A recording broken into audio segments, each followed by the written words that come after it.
My name is Samantha Hathaway, and I am a stay-at-home mom that's been running my own home-based daycare for 8 years. And I am meeting with Novantum today to discuss how I got here.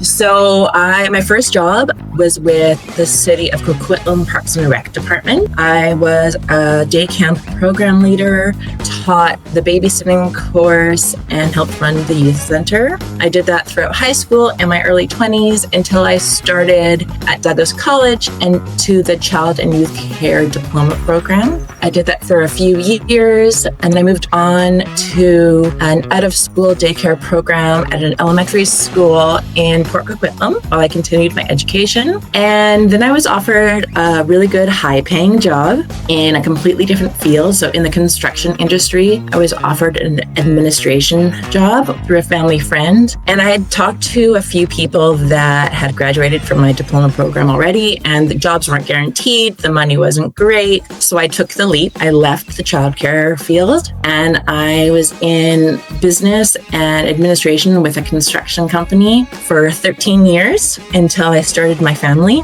After I had the girls, I decided that that wasn't the role I wanted. I needed some flexibility with my children and with my home life, and I wanted to fulfill my childhood dream of just being a mom, raising kids, doing that sort of stuff. So after my second child, I had two friends reach out to me wondering if I would start my own home-based daycare. And I did it. I talked to my husband. We realized that it wasn't about the finances. It was just about the stability and home life that we wanted, like what our goals were. So I started watching my two girls, who at the time were 5 weeks and 3 years old. And I took on two boys to start, brothers. They were 14 months and 4 years old. And I've been watching them for 8 years. Their family has grown. I've taken on two more brothers who are now 4.5. And throughout the last 8 years, I've taken on family, always people I knew. That was really important as it was in my home. I didn't take on any strangers, any friends of friends. It was always direct people I knew through my children's friends, through my children's school, through family. And throughout the years, I've probably had about a dozen children that have come and gone, whether it's part-time, full-time, on call. I can be the dance mom. I've been PAC president at my children's elementary school. I'm going into my 6th year. And like I said, it wasn't about the finances. It was just about being an on-hands mom to my children and being a supportive person for the other children who had full-time working parents. So the training would be through just with experience. So I have no real post-secondary training. I did do up to my certificate of my child and youth care counseling program at Douglas. The rest of my training is all hands-on. So working with the city as the program instructor and day camp instructor, doing courses when I worked at the daycare. So they didn't really have a lot of training.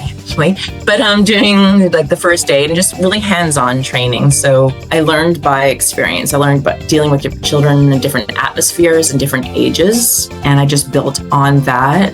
I feel like my upbringing by my own parents, and I had a nanny when I was little, I feel like also helped me set up what I wanted to be as a childcare provider, and like kind of the rules and beliefs that I have from my own childhood is something that I wanted to put forth to the children that I was watching. How did your personal life or values influence the kind of environment you wanted to create for children and families? Not a big technology belief raising person. So a lot of outdoors, being grounded with nature, exercise, lots of art.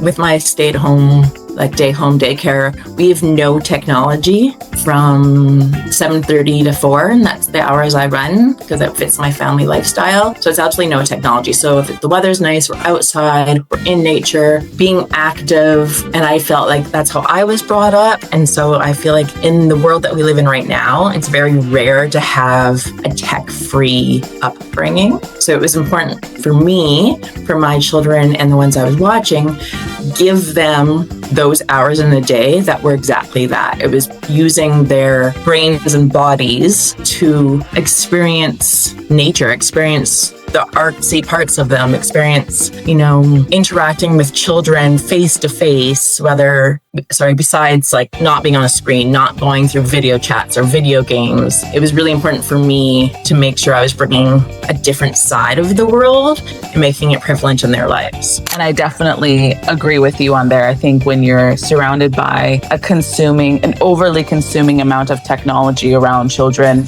I've seen what it does to them in their early stages of they're just stripped of all creativity, where they're unable to do creative writing or express themselves the way that they should. And there's definitely challenges, I feel, in this day and age. Technology is so big and there's a lot of peer pressure with children. So I've definitely had challenges, especially on like Pro D days and not letting them take that tech. I feel like it's just an automatic go-to for them. And I'm like, no, sorry, you can last 8 hours in a day without it. What allowed you to scale or grow your business successfully in comparison to other businesses like yours that were unable to? I feel like I very supportive family, very supportive husband. I didn't open up to the public. I opened it up to comfortable surroundings. So like I said, friends of my children, family friends.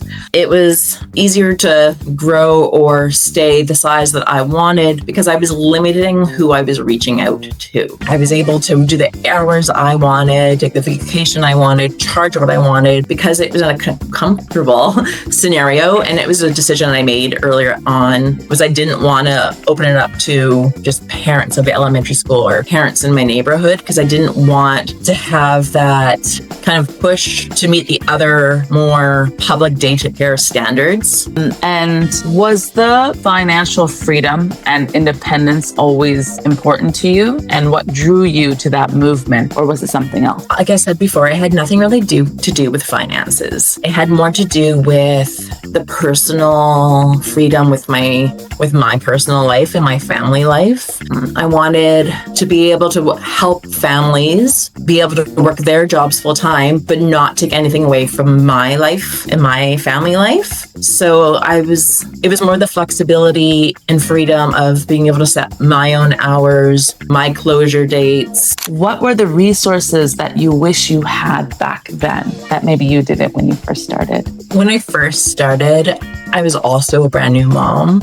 I wish there was resources for home-based or unlicensed daycares to reach out to kind of get the support that they needed that maybe they don't have. There's not really a big supportive field for kind of like the home-based unlicensed style.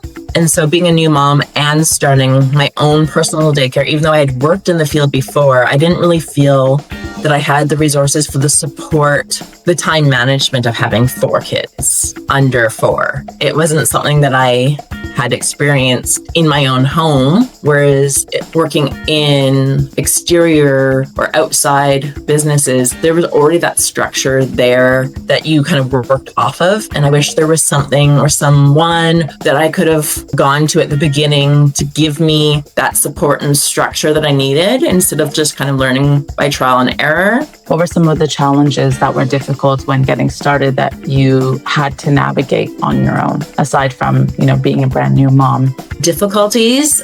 I was a one-woman show. If I was sick or if my children were sick, the difficulties of just closing the doors, telling parents that they had to look for other options for daycare, that was really hard because it was kind of like taking away an occupation that I had and also a service I was giving to support my family, but also I wanted to give the services that I was being paid for. So that was really difficult especially with young children, there was a lot of illnesses and they were bringing a lot of illnesses into the home. And so that was really difficult, being the only person that was doing everything. I was doing the cleaning, I was doing the feeding, I was doing the watching, I was doing the safety, I was doing all the roles. So that was a big difficulty that I ran into is if it was just me and I was unable to perform, I had to close the door for as long as I needed. And luckily I had a lot of support from the families that they had coming to me for services. That was a big one.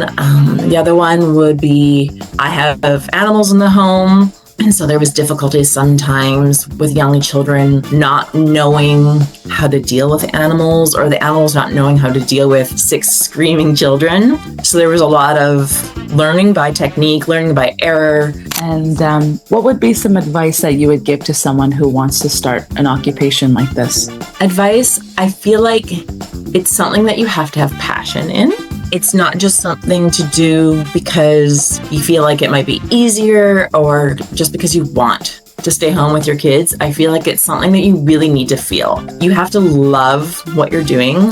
I love hanging out with kids. I love spending all my time with them. It just brings me joy. So I feel like you need to have joy. I feel like it can't feel like an occupation or a job. You have to really want this, and you have to be able to open your home and your heart to anything that may come, and sort of you have to be ready to welcome being a parent of however many children that you're ready to welcome in. So I've had to be willing to be a parent of 10 children and be ready to parent those 10 children. So I feel that if it's something that someone wants to do, they have to be able to feel the passion, feel the joy to want to do this. And it's something that if you're going to do it, I feel like you can't just do it half. You have to commit and do it. I've been doing it for 8 years, and my commitment to my families is I have another minimum 3 years to go. The commitment I made when I started the company is that I would see all of the children through their elementary school years. So I have 3 years to go.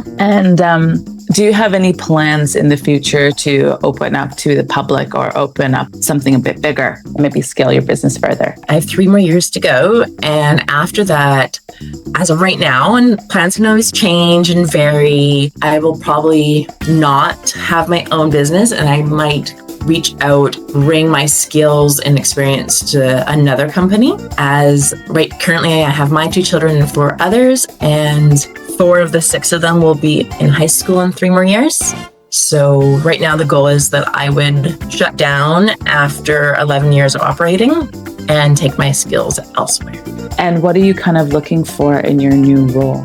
I will still need a job that will support my personal life. I'll still be a mom. I'll still be the dance mom, the sports mom, the wife. There's a lot of extracurricular. So I will be looking for someone or some people, organization that will fit my personal beliefs and needs still and are welcoming of who I am and the experiences I have.